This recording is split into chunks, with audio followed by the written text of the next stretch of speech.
Ассалаумағалейкум достар, ғашықтар күні құтты болсын. Аман болыңыздар. Бүгін Қырғыз елінде менің кешім өтті. Рахмет. Сондай керемет кеш болды. Ән салып, өтіп, сахна жабылып, халық қайта сұрап, қайта ашылып, қайта ән айтып дегендей сондай құрметпен күтті. Рахмет сіздерге. Екі елдің тыныштығын тілеймін. Аман болыңыздар. Жүздеріңізден күлкі кетпесін. Қайрат Нұртас.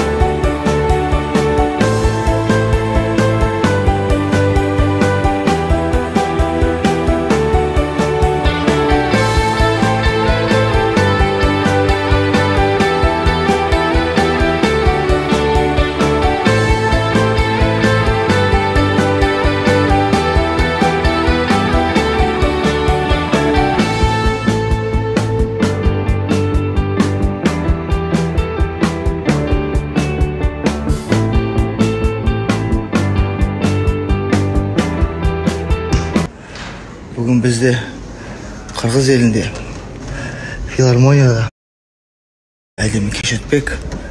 Келіңіздер.